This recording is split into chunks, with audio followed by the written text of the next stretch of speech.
여러분 안녕하세요. 개그맨 조원석입니다. 2023년 10월 25일 수요일입니다. 오늘은 지난 2018년 7월 12일 목요일에 제가 썼던 일기를 여러분께 읽어드리도록 하겠습니다. 2018년 7월 12일 목요일, 어젠 일찍 10시쯤 잠자리에 들었다. 그래도 아침에 일어나기 힘든 건 마찬가지다. 일어나서 빨리 정신이 드느냐 안 드느냐 차이인데 오늘은 컨디션이 괜찮았다. 5시에 일어나 교회로 갔다. 집에서 보면 비가 오지 않는 것 같아서 우산을 가져갈까 말까 망설이다가 혹시나 해서 들고 나갔는데 이슬비가 내리고 있었다. 교회에 도착해서 주님께 기도를 드렸다. 이 아침을 주님께 예배드리는 시간으로 시작할 수 있게 하심에 감사드리고 오늘 예배 중 은혜 받게 하시고 말씀 주시는 목사님께도 함께 해 주시옵소서. 이 시간 새벽 기도에 동참한 여러 성도님들의 기도를 들어주시옵소서. 어제 하루 제가 지은 모든 죄를 용서해 주시고 우리 큰누나 작은누나가 주님의 자녀가 되게 하시고 그 두 사람을 통해 가족 모두가 주님의 자녀로 거듭나는 역사를 이루어 주시옵소서. 함께 일하는 분들이 실망하지 않게 지금 준비하는 오늘 발매되는 앨범에 좋은 결과가 있게 해 주시옵소서. 주님을 만나게 해주신 전유성, 이성미 선배님과 함께 해주시고 제가 아는 모든 이들의 건강과 행복 위에 함께 하여 주시옵소서. 지난날 술과 우상 숭배로 지금껏 살아온 제 인생의 반을 허비했습니다. 용서해 주십시오. 회개합니다. 저에게 새날을 허락하시어 회복의 역사를 주시옵소서. 하나님이 살아계심을 믿고 저와 함께 해주시는 것을 믿습니다. 제 삶의 주인 되어 주시어 저의 삶을 주관하여 주시고 세상에서 교회 안에서 주님의 종으로 큰 쓰임 받기를 원합니다. 앞으로 남은 모든 날도 주님께 맡기며 예수 그리스도 이름으로 기도드립니다. 아멘. 잠시 후 조건의 목사님께서 나오셔서 오늘의 말씀을 주셨다. 오늘의 말씀은 사무엘하 6장 1절부터 11절 말씀이다. 다윗이 통일 이스라엘의 왕이 된 후 제일 먼저 한 일은 하나님이 임재 가로 열고 하나님께서 인간에게 나타나는 일 가로 닫고 임재의 상징인 궤를 예루살렘으로 모셔오는 일이었다. 20년간 적들의 손에 넘어가 있던 궤를 모셔오려고 했다. 다윗의 이름은 신구약 성경에 800여 번이 나올 만큼 하나님을 극진히 사랑했다.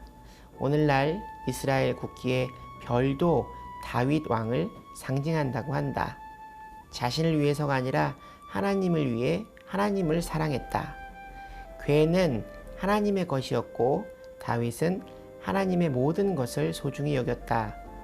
사울 왕도 죽일 수 있는 기회가 있었지만 사울 역시 하나님의 기름 부음을 받아 왕이 되었기에 하나님의 사람으로 생각하고 죽이지 않은 것이다.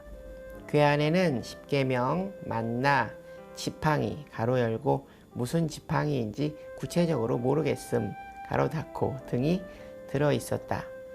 궤는 사람으로 치자면 영혼 같은 것이었다.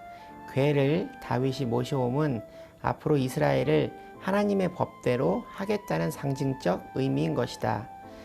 하나님의 말씀 중심, 예배 중심으로 살겠다는 다윗 왕의 의지인 것이다. 5절 말씀에서 사람들은 하나님께 화려한 예배를 드리고 있다. 6절, 8절 말씀에 궤를 옮기던 옷사가 죽는 내용이 나온다.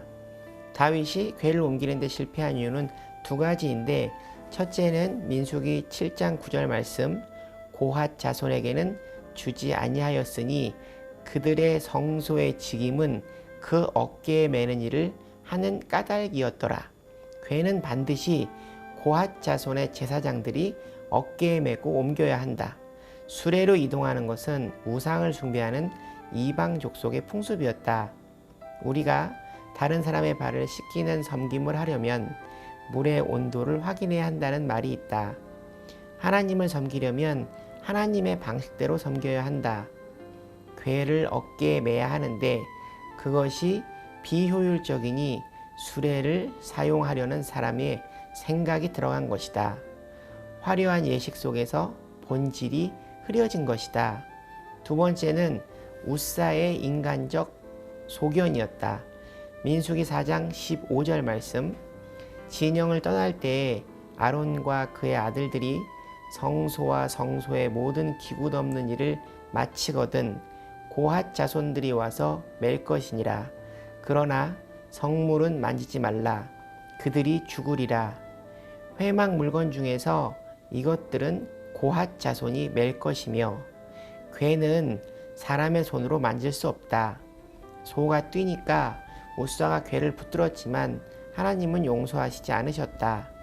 하나님의 일은 하나님의 방식대로 하나님의 생각대로 행해야 한다. 사람의 생각이 아니다. 형식 자체가 하나님의 일이 아니라 믿음과 경건으로 하나님의 일을 행해야 한다.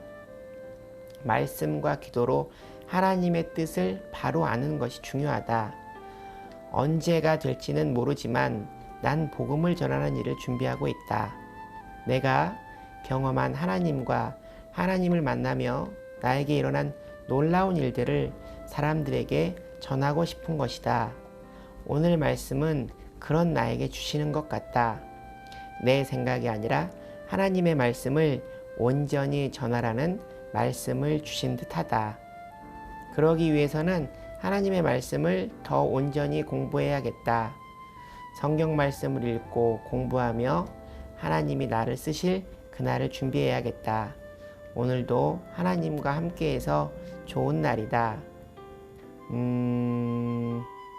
일기 마지막에 내가 경험한 하나님과 하나님을 만나며 나에게 일어난 놀라운 일들을 사람들에게 전하고 싶다는 이야기를 했네요. 언제가 될지 모르겠다는 그날이 지금이 아닌가 하는 생각을 합니다.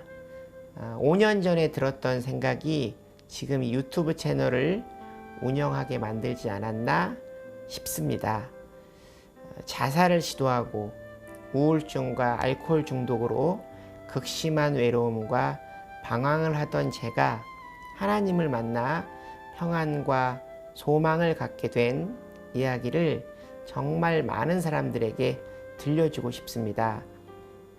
제 주변에는 자신은 아무 문제가 없이 잘 살고 있다고 말하는 사람들이 있지만 너무나 큰 마음의 상처를 가지고 사는 사람들이 많습니다. 그리고 특히 남자들은 나이가 들면 누구에게 자기의 문제를 털어놓고 상의할 사람이 점점 없어집니다. 모든 것을 내가 결정하고 내가 책임져야 하는 고독과 외로움이 밀려오죠. 사람에게 받을 수 없는 마음의 위로를 하나님께서 주시기에 많은 사람들에게 하나님을 전하고 싶습니다. 막연하게 죽어서 천국 가고 영생을 얻을 수 있다가 아니라, 물론 이것도 중요합니다만, 하나님을 만나면 지금 여러분이 하고 있는 걱정의 90% 이상이 사라집니다. 미움과 증오, 자기 연민, 과거의 죄를 모두 하나님께 내려놓을 수 있습니다. 그리고 앞으로 나아가는 삶을 살 수 있으니 당연히 세상에서의 일도 잘 되지 않을까요?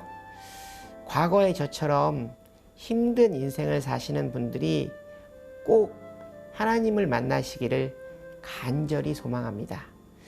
오늘 일기는 여기까지입니다. 여러분, 오늘 하루도 주님과 함께 동행하는 행복한 하루 되시기 바랍니다. 슈브. 여러분, 주님께 돌아오십시오.